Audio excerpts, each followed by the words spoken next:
اپنے دنیا کے معاملات میں لگے رہتے ہیں، اس میں کوئی شک نہیں کہ یہ بلا شبہ صالح لوگ ہیں، اور اگر علاقے میں اسلامی نظام زندگی عملاً قائم ہو چکا ہو تو یہ اس کے اچھے شہری ہو سکتے ہیں، لیکن جہاں بے دینی پوری طرح سے چھائی ہوئی ہو اور تقاضا یہ درپیش ہو کہ بے دینی کو ختم کیا جائے اور اس کی جگہ 100% اسلامی زندگی قائم ہو، تو وہاں اس درجے کے نیک لوگوں کی موجودگی سے کچھ نہیں بن سکتا۔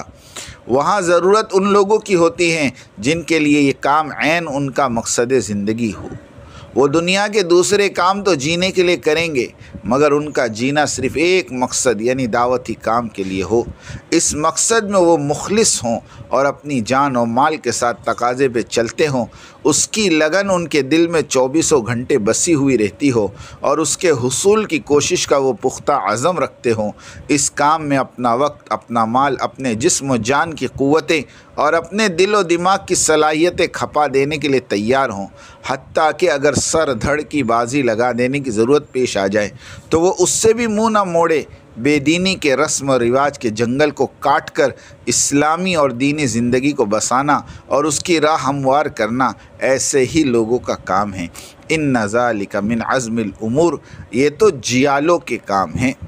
پیام رب، تخلیق انسانیت کا اساسی مقصد اللہ تعالیٰ کی معرفت کا حصول ہے، لیکن مادی زندگی میں قدم رکھتے ہی انسان فطرتاً حقیقی مقصد کو بھول جاتا ہے، اور یہ سلسلے بنی نوع آدم کی تاریخ سے چلا آ رہا ہے۔ چونکہ شیطان نے بھی انسان کی گمراہی کا بیڑا اٹھا لیا تھا، تو اب انسان کو شطر بے مہار رکھنا مناسب نہ تھا، لہٰذا رب کائنات نے راہ مستقیم کی طرف ہدایت دینے کے لیے انسانوں ہی میں سے کچھ خاص بندے مقرر فرمائے، جن کی یہ ذمہ داری رہی کہ وہ ہدایت کا راستہ بھولے ہوئے انسانوں کو اس کی منزل کی طرف رہنمائی کرے۔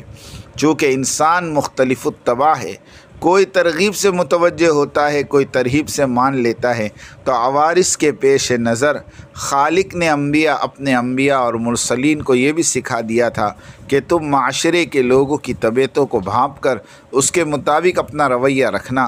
انبیاء کرام نے اپنے معلم حقیقی کے امر پر لبیک کہا اور عین فرمان خداوندی کے مطابق اللہ تعالیٰ کے بندوں کو ان کے حقیقی مقصد اور صراط مستقیم کی طرف بلایا۔ اللہ تعالیٰ انسانیت کی عمومی ہدایت کے فیصلے فرمائیں۔ آمین و آخر دعوانا ان الحمد للہ رب العالمین۔